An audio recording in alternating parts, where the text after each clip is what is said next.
Poštovani gledaoci televizije Hram Hristos Vaskrse, evo nas u novoj emisiji serijala Ličnosti zajednica. Večeras moja gošća i vaša je gospođa doktor medicinskih nauka, pedijatar Milijana Abramović-Savić. Gospođo Milijana, dobro veče. Dobro nam došli u studio televizije Hram. Hvala što ste odlazili pozivu, obzirom da imate izuzetno velike aktivnosti u našem društvenom životu. Jeste prvi put u studiju televizije Hram? Pa nisam. Ja uvijek sa radošću dođem u Hram. Ovo mi je, mislim, drugi put. Moguće i treći, da. Mi se radujemo što ste ponovo kod nas, a ova tema večeras o kojoj ćemo govoriti, nadam se da je svima značajna i da je sa svima povezana i svima interesantna. Ja ću započeti razgovor nadovezujući se na jednu vest koja je proteklih dana osvanula u našem listu Politika. Dakle, a tiče se demografskih naših podataka i statistike. Dakle, broj stanovnika u Srbiji je pao ispod 7 miliona. Ta vest glasi, pročitat ću, da nikada u novijoj istoriji na našim prostorima nije živjelo manje ljudi. Dakle, ispod 7 miliona stanovnika trenutno. Taj podatak je značajan iz više razloga, a ja sam htio da temu i razgovor večerašnji započnemo baš od onog osnovnog elementa, a to je majčinstvo, odnos čoveka danas prema porodici, položaj majki, zašto se današnja žena sve teže odlučuje da postane majka, koji su to problemi. Vi se na osnovu vaših kretanja, na vašeg angažovanja, imate dosta razgovora na tu temu sa vašim sagovornicima. Šta vi, evo, za početak mislite o tome? Šta nam ovi podaci govore? Ovi podaci nas obaveštavaju o tome da stvarno se nalazimo u jednoj veoma teškoj situaciji. Prošla godina, to je bila 2017. je rođeno najmanje beba.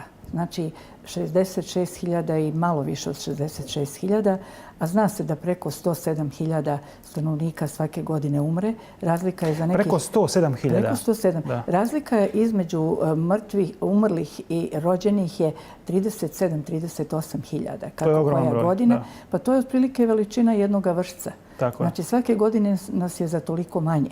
Prema tome, ovo pražnjenje Srbije će se nastaviti ukoliko ne napravimo jedan veliki zaokret. A taj veliki zaokret traži kompletnu promjenu na svim mogućim mjestima. Između ostalog, vi ste odmah postavili pitanje materinstva, rađanja, žene i tako dalje. Kompleksno je sve to sve to što ste pokrenuli jeste suština i vrlo je kompleksno. Ali da bi se pokrenula žena na rađanje, znači treba uraditi jako mnogo stvari. Da. Evo ja ću krenuti od toga da motiv za rađanje, odnosno uopšte za porodicu, treba da se nosi iz najranijeg djetinjstva. Ja sam neki dan gledala programe za vrtiće, znate, i vrlo malo priče ima o porodici, o porodičnim odnosima. To je program za vrtić, za predškolske? Za predškolski uzrast, gdje se deci sad serviraju sve veća i veća znanja. Znate, deci se daje i geografija, i kultura, i istorija i sve ostalo. A ono osnovno što treba da dobiju, znate, a to je da, jer oni bi u stvari u tom uzrastu do 7 godina još uvijek trebali da budu u porodičnom okruženju. Oni su silom prilika u vrtiću jer roditelji rade. Da, to je tema, o tome ćemo isto razgovarati, tako je. Tako da, hoću da kažem, odgoj za porodicu i za rađanje mora da krene od najranijeg uzrasta. Ima jedna divna priča o jednom afričkom plemenu gdje se devojčice od najmanjih dana uče tome da se raduju materinstvu koje će doći. Znači, one smišljaju u igri ime deteta. Koji je to period okvirno? Pa to je, da vam kažem, period do 7-8 godina. Znači, taj rani period u kome sam prvo počela da govorim. Naravno, to bi trebalo da se nastavi i u školi. Mi sad pokušavamo, imali smo neki dan jedan odličan seminar za veroučitelje, gdje pokušavamo i imat ćemo izgleda sreću da u svim razredima od prvog osnovne do završnog srednje škole svake godine bude pokrenuta tema porodica i rađanje. Znači, pokušat ćemo da pomognemo našim veroučiteljima da se iz ove oblasti izedukuju, da im damo dobar materijal u vidu filmova, flajera i svega ostalog, da sa decom na tu temu razgovaraju. Da, a veronauka je u stvari odlična mogućnost. Izuzetna. Znate, ja sam se oduševila kada sam vidjela koja je to vojska pametnih mladih ljudi i mi imamo već 18 godina veronauku. To nije kratko vreme. Znate, sad je vreme za zrele plodove te veronauke, a ona bi u prvom redu trebala da bude u promjeni toga odnosa prema porodici, rađanju i životu. Draga Milijana, osim što ste, ja sam sad naveo ovdje na početku razgovora, doktor medicinskih nauka, dakle pedijatar, vi ste krećete i vaše angažovanje je ogromno, dakle u udruženju ste pomoć porodici i sigurno razgovarate sa ženama i uopšte sa ljudima koji su već osnovali porodicu i sa onim ženama i ljudima koji žele da osnuju porodicu. Zašto današnja žena se teško odlučuje i zašto se dvoumi, zašto možemo reći i ima sumnju, nema sigurnost da se odluči da postane majka ili da uđe uopšte u... Pa znate, ja ću ovdje dodati još jednu stvar, još jednu dimenziju. Imamo jako mnogo neplodnih brakova. Vi znate da imamo 400.000 neplodnih brakova. To znači 800.000 ljudi ne mogu da rode decu. Radi se o tome da naši mladi kasno stupaju u brak. Zato što im se pre braka sve moguće obaveze postavljaju. Da završi školu, da se zaposli, što je danas skoro malo nemoguće. Drugo, više nije dovoljno završiti fakultet, on mora da završi i neki magisterij, što je ranije bilo, sad se to zove master, a ranije je to bilo u nivou magisterija, odnosno postdiplomskog. Znači, bez toga ne mogu... I mislim da su to hendikepi dodatni? Pa to odlaže, znate. Postoji nešto što se zove biološki sat ili vreme rađanja. Vreme rađanja je od 20. do 35. Posle 35. 40. to su već kasna rađanja. Mi smo to zvali kasna prvorotka, ako se ona porađa iza 35. godine. Znate, danas se jako mnogo razgovara zato što su karijeru stavili na prvo mesto, razumete? I onda se jako mnogo mlade žene razgovaraju o tome da svoje jajne ćelije zamrzavaju i čuvaju za to vreme kada će ući u stvari u onaj period kad neće moći da budu majke, ali da znači tom takozvanom vantelesnom oplodnjom rađaju decu. Naravno, to ograničava broj dece. To ograničava broj rađanja. I ono što je jako važno reći, znate, malo se i brakova se malo sklapa, a dosta ih se razvodi. Znači, imamo dosta slojevit problem o kome sada govorimo. Žene se ne odlučuju za rađanje zato što moraju da osjete jednu sigurnost. Ne samo materijalnu, nego pre svega emotivnu sigurnost u partnera. Znate, kad govorimo o materinstvu, moramo tu spomenuti i očinstvo. Očinstvo, tako da, recimo, imamo divan primjer u Rusiji, gdje su naša braća Rusi uspjeli da zaustave belu kugu. Znate, oni su imali godišnje, mislim da je umiranje bilo na milijone više nego što ih se rađalo. I oni su uspjeli da zaustave belu kugu. Od 2007. na tome uporno rade i oni su nesebično nama pokazali sav svoj materijal koji su pokrenuli. Ali znate, ono što je lepo u Rusiji, to je da vi osjećate jednu sinergiju, jedno zajedničko delovanje crkve i države. Da, hvala na tome. Imamo li mi saradnje sada sa Rusima po tom pitanju? I tekako. Znate, mi smo potpuno smo sa njima u toku. Svake godine smo na njihovim festivalima života. Festival života se održava jednom godišnje u Moskvi i tada iz svih krajeva Rusije dođu ljudi koji se bave populacionom politikom. Tako da smo tu čuli i naučili mnogo divnih stvari. Znači, oni imaju programe za školu gdje se bave porodicom, to je to što mi pokušavamo. Drugo, imaju te takozvane preabortivne konsultacije. To znači nijedna žena ne može prekinuti trudnoću. Imali su užasno veliki broj abortusa. Preko 9 miliona abortusa je godišnje kod njih rađeno. Znate šta znači? To je jedna država cela ubijana. I oni su uspjeli da to zaustave time što su postavili jednu prepreku. Znači, pre svega svaki abortus mora biti evidentiran i opravdan. Drugo, mora se obaviti razgovor. Oni zovu 7 dana mirovanja. Znači, kada sazna žena da je trudna, to je obično neka 4., 5. nedelja, nekada i do 8. nedelje. A to je vreme kada je kod nas još uvijek prekid trudnoće bez ikakvog obrazloženja dozvoljen. Tako i konsultacije bilo čega, da? Nema i bez konsultacija ikakvih. Kod njih mora biti konsultacija ili sa sveštenikom ili sa psihologom koji je posebno edukovan da se njom obavi takvu vrstu razgovora. U kom pogledu se još saradnja crkve države u Ruskoj federaciji? Kod njih. Pa znate kako? Oni imaju recimo nešto što je isto jako lepo što mi nismo još uspjeli da otvorimo kod nas, a to su te takozvane kuće za mame. Znači, postoji jedno, ja mislim, oko 100-tinjak širom Rusije kuća koje su oni opremili gdje može 10 do 12 žena da boravi i trudne mlade žene koje nemaju gdje da rode. Znate, dešava se da je partner ostavi, dešava se da je porodica izbaci kada sazna da je trudna. Ona u tom momentu zakuca na ta vrata, dobije smeštaj, hranu i sve na godinu dana. Za to vreme vrlo često je omoguće čak i neku prekvalifikaciju, odnosno da neki zanat bolje učvrsti i da se osposobi da posle to detence koje rodi... Apsolutna podrška, a to je nešto što je ženi u takvoj situaciji izuzetno važno. Najvažnije, da. Ono što zabrinjava, to ste spomenuli malo pre demografe i uopšte društvo danas, jeste činjenica da starost majke prilikom rođenja prvog djeteta je izuzetno kasni. Stavili smo, dakle, rekli smo da je to karijera u pitanju. Dakle, prvo, ono što svakako savremena žena danas stavlja na prvo mjesto. Šta je još? Šta je još što dovodi do toga da se... Da vam kažem, apsolutno živimo u jednom svetu koji je zbunjujući. Razumete? Vi imate sada taj svet virtuelni, tako reći. Znate, i preko medija, i preko štampanog materijala, i preko televizije i svega ostaloga. Servira se jedan život koji nije realan. Razumete? Ne govori se o normalnom i svakodnevnom životu porodice. Vrlo rijetko na našim ekranima vidite jednu porodicu. Iako se govori se u negativnom kontekstu. Pa upravo tako. Tako da su emisije koje pokazuju porodicu u njenom punom sjaju i sa svim članovima, recimo, te naše višedetne porodice kojih na svu sreću u crkvi imamo i koje su nam pravi ponos, one su izuzetna pojava na televiziji. Recimo, nedavno je gostovala gospođa Maja Kovačević. Ona je tamo iz okoline Kraljeva, kod Žiče blizu živi. Ona je majka 11 dece, jedna vrlo lepa mlađa žena. I vrlo interesantan bio način na koji je ona reagovala kad su je voditelji pitali šta vama, Majo, nedostaje. Ona je bila opkoljena svojom dečicom i onako jednim blaženim izrazom lica je rekla ništa.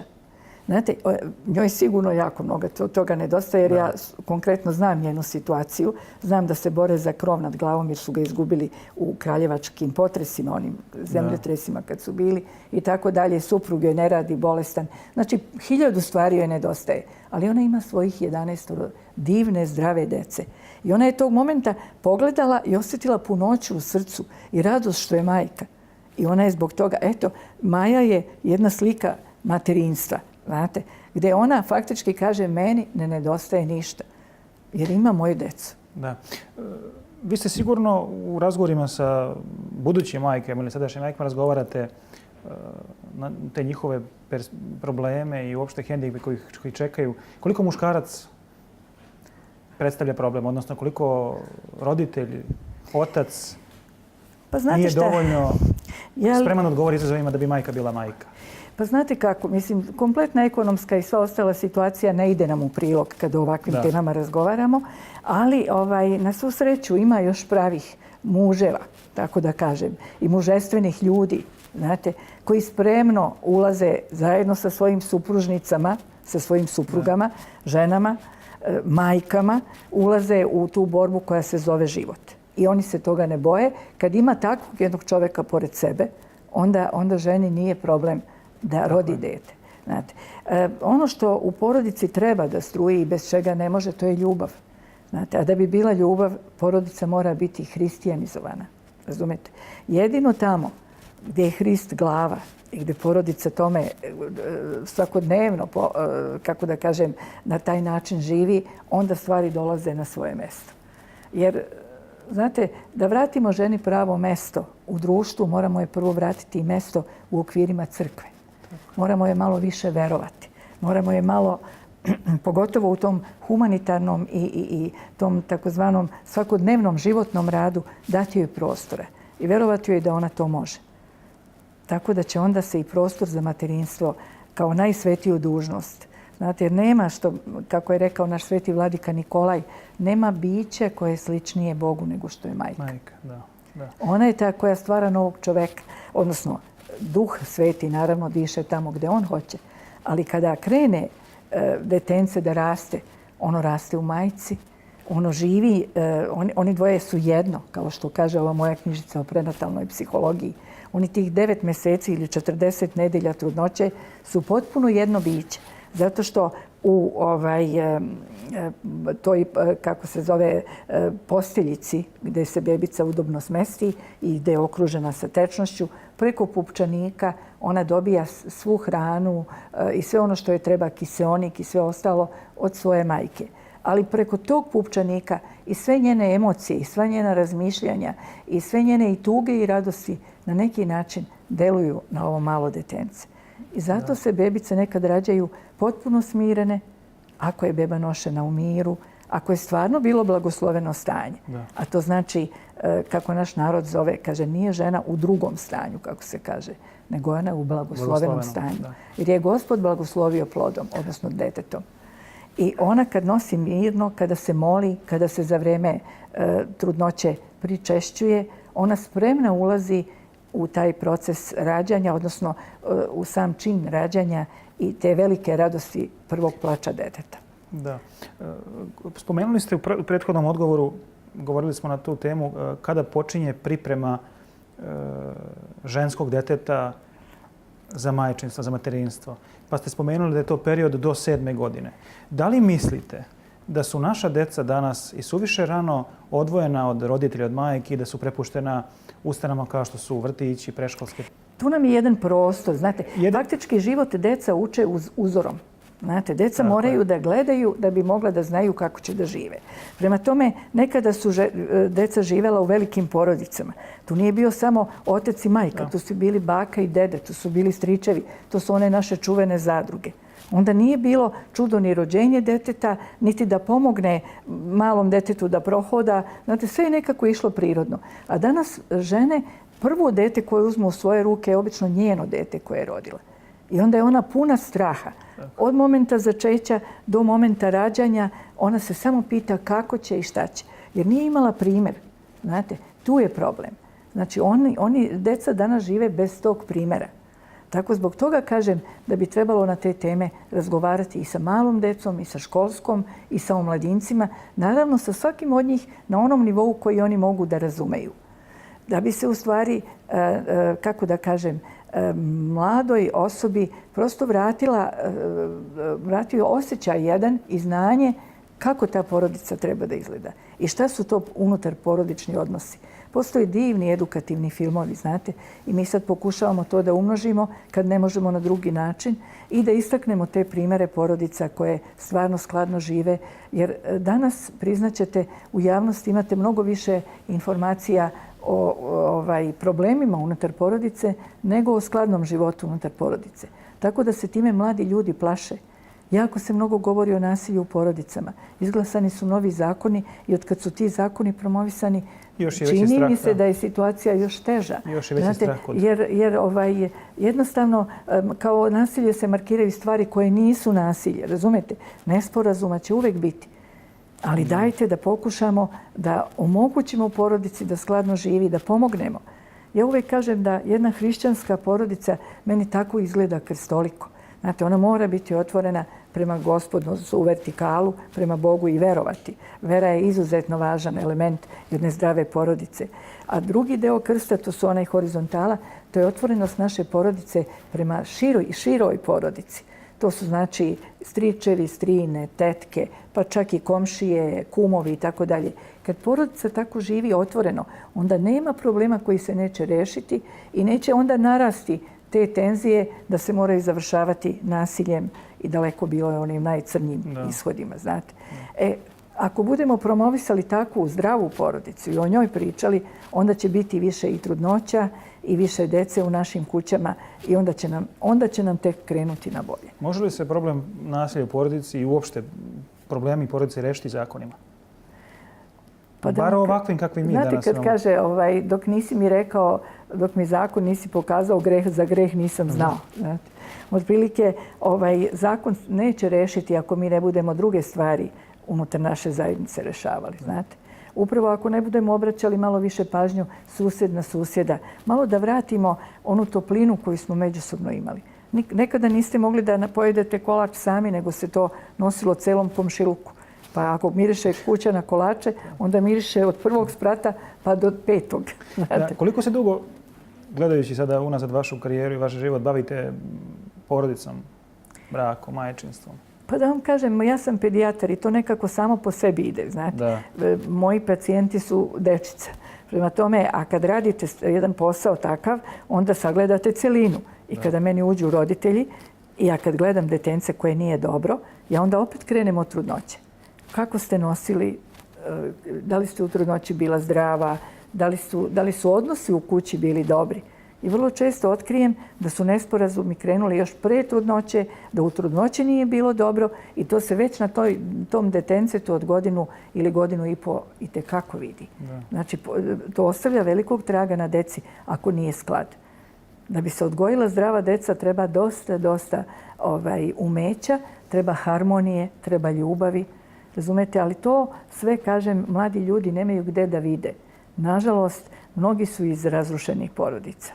Znate, i kad dođu dva mlada čoveka, on je živeo, otac i majka se razveli, kod nje su se otac i majka razveli. Od koga su oni mogli da nauče roditeljstvo? Od koga su oni mogli da nauče bračne odnose i tako dalje? Pitao sam vas koliko godina ste unazad aktivni u ovim oblastima iz razloga, zato što želim da vas pitam da li je bilo teže vreme za porodicu i uopšte za brak, za majčinstvo nego danas što je? Pa da vam kažem, ja sam preko 40 godina u mom poslu. Znate, to je stvarno jedno, što kažu, maltene pola veka. Različita su vremena bila, ali i tada je ograničeno bilo rađanje. Znate kako je bilo ograničeno? Pričalo se o planiranju porodice. Kada smo uveli pojam planiranja porodice, tada se isto tako digla brana. Jedno vreme je čak bilo strožije za prekide trudnoća nego što je sada. Verovatno nećete verovati, ali prosto nelogično zvuči da je najveći broj prekida trudnoća, odnosno intrautrobnih čedomorstava, kako mi crkvenim jezikom kažemo, ili ružno rečeno abortusa, da se rade unutar porodice. Znači, tamo gdje bi bilo šanse da se više dece rodi. Zato što se govorilo jedno dete, dva deteta. Ja sam imala tako jedan strašan doživljaj u mojoj ambulanti. Trebala sam da radim neku intervenciju i dete se uplašilo, to su te gastroskopske aparati i ta čuda. I moja sestra koja mi pomaže i ja stojimo, trebamo da to uradimo. Međutim, on, jedničak, se uplašio i sad počinje da priča. I kaže, ja sam jedinac i moja mama je jedinica i tata mi je jedinac. I ja ću se oženiti jedinicom i rodit ću jedinče. I dodao je da ne delimo imanje. Jasno, razumijem. Meni su se ruke opustile, sestri i Stojanki također. Mi smo njega prvo sele i rekli smo mu, slušaj Mališa, tvoj glavni zadatak je sad kad izađeš pred vrata da moliš mamu i tatu da ti rode brata ili sestru. Zato što nikako nije lepo biti sam. To je mnogo tužno. Biti jedinac nije ni malo lako. Ogroman je pritisak na takvo detence. I onda se dogodi nesreća, izgube i to jedinče i onda šta? Da. Ranije su ljudi rađali onoliko koliko Bog da. Kada govorimo na ovu temu i kada ako postavite pitanje mladim bračnim parovima koji je razlog za samo jedno dete u porodici ili čak ni to jedno, uglavnom se govori da je to materijalni momenti, ali statistike pokazuju da u težim vremenima sa mnogo manje sredstava se više dece rađalo. Nećete verovati da se... Je to egoizam kod današnjeg čovjeka? Najviše dece nam se rađalo u Balkanskim ratovima. Recimo, Srbija tada nije bila u sklopu one Jugoslavije. Ona je tada bila u stvari samo Srbija. I dovoljno je bilo da bude samo Srbija. Ali tada se rodilo preko 160.000 dece. Doduše, smrtnost je bila velika. Djeca su umirala od raznih zaraznih bolesti, nije bilo zaštite, vakcinacije, nismo imali razvijenu medicinsku službu, nismo imali preventivne stvari i tako dalje, ali se daleko više djece rađalo. Zato što nije bilo planiranja porodice u ovom smislu kako. Znate, kad su nam se centri za planiranje porodice umešali i kad su nam se umešali razni drugi udruženja koja govore o kontracepciji, koja govore, to je tek posebna tema na koji način nas je manje što se kontracepcije tiče. Imate recimo reklamu koja ide na televiziji za Jazas, to je to udruženje koje deli kontraceptivna sredstva i bori se protiv AIDS-a, odnosno na taj način, što je u stvari potpuno pogrešno. Ali oni recimo kažu svaka 5. trudnoća u Srbiji se završi prekidom, odnosno neplanirana je, što uopšte nije tačno. U Srbiji se na 3 trudnoće 1 dete rodi. Znači 66.000 dece, kažemo, se godišnje rodi. Lekari priznaju da se otprilike pobačaja, odnosno prekida trudnoće ima oko 120.000, a mi mislimo da ih ima preko 200.000, jer se ne evidentiraju, jer nije zakonski obavezno da se evidentiraju, nije ograničen broj ustanova u kojima se oni rade i to je onda jedan opšti pomor. To znači ovakve 3 male bebice se začnu i onda kosa smrti ide i ona... Koje starosti dobi sada? Otprilike ovo je negdje između 10. i 12. nedelje. To je vreme kada se još uvek dozvoljava prekid trudnoće, a to je bebica kod koje su svi organi formirani, gdje može encefalogram da se snimi, gdje srce uveliko radi. Znate, od 8. nedelje se ono potpuno čuje. Znači, to u stvari jeste ubijanje živog čoveka. Živog čoveka. Ja o čemu razmišljam, šta je ono što bih htio da podignem takav nivo da svi možemo da razmišljamo. Kako čoveku savremenom objasniti današnjem da je to ubistvo, koliko je tragično to za ličnost koja to čini, koliko je, govorit ću prvo o zdravlju, pre svega iz zdravstvenih razloga, a onda koliko je velika tragedija za društvo. O duhovnim aspektima te tragedije neću govoriti, smatram da nisam ni dostojan. Ali evo, vas pitam, kad govorimo o abortusu, o čedomorstvu, jesmo li svesni kao društvo koliko je to velika tragedija u svakom segmentu? Nismo svesni, verujte. Kako da podignemo to na... Čak nisu ni lekari svesni. Verujte mi, i tokom naše edukacije medicinske, na ovaj način se ne govori o prekidu trudnoće. Da se tu ubija živ, genetski, možda potpuno potentan organizam, razumete, bez ikakvih anomalija. Vi uništavate jedno biće koje potpuno se formiralo zdravo.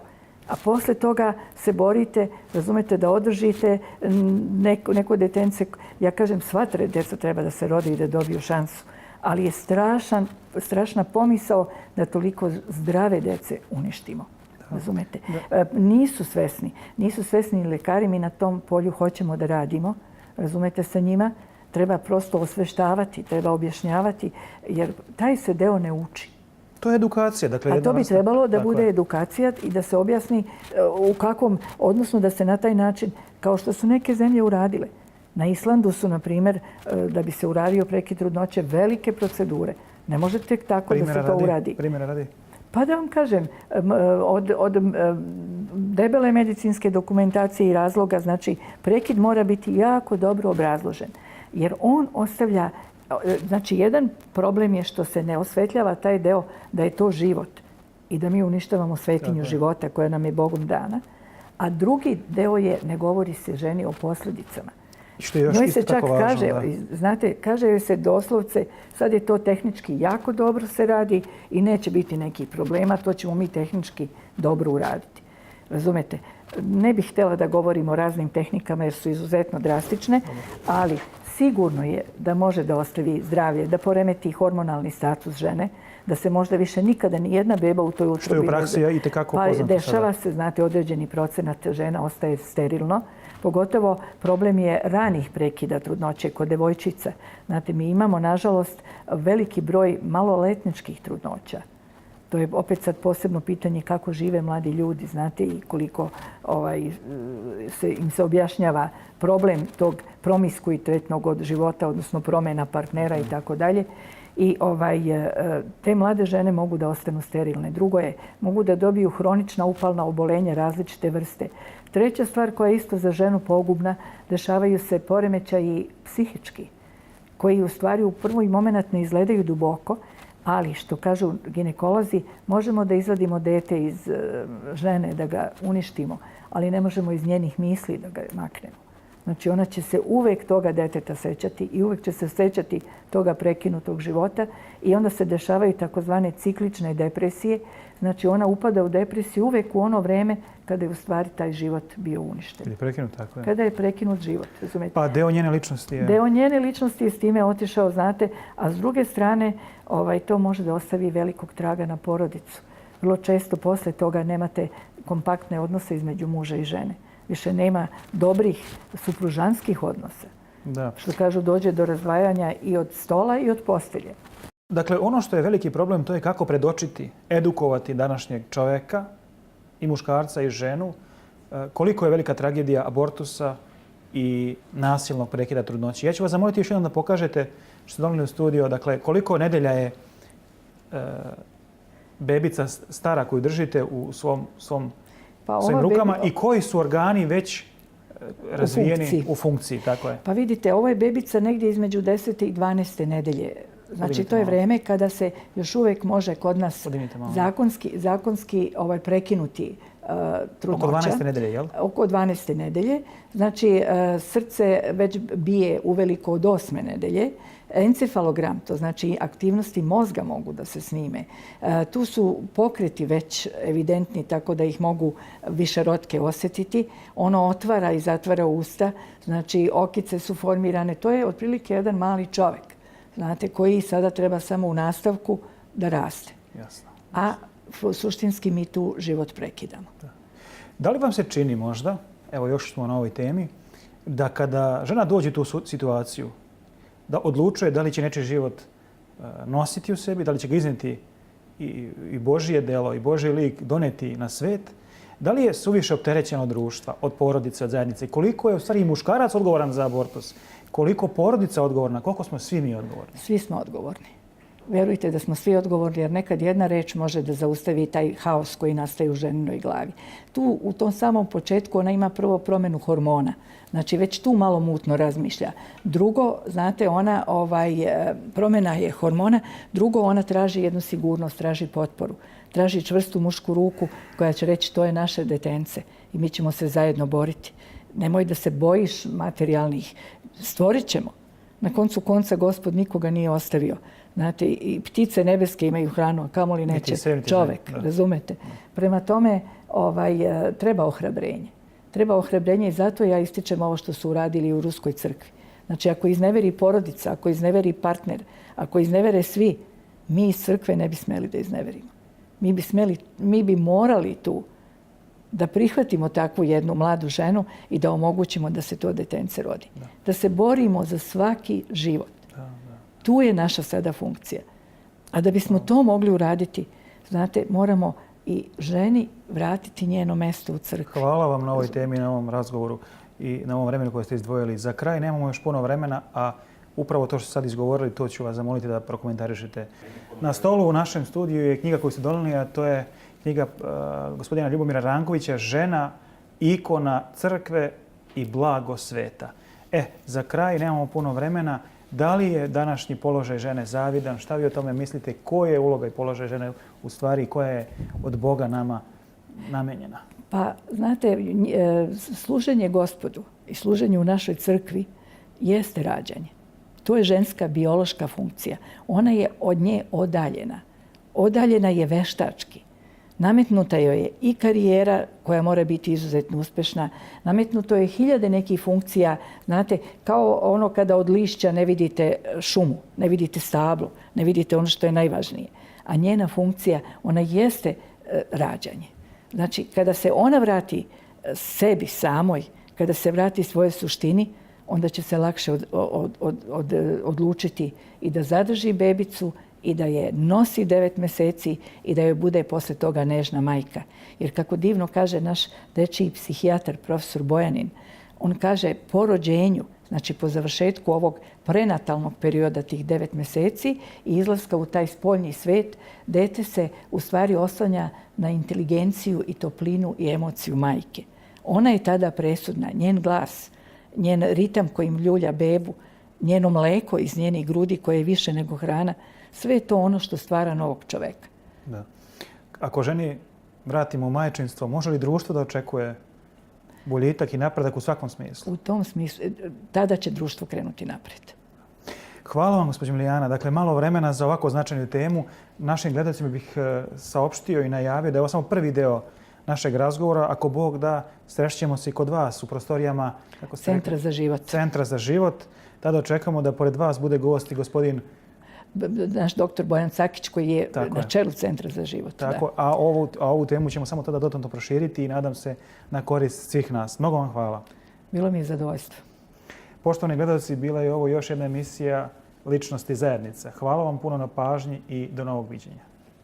Utrenjujem, utrenjuju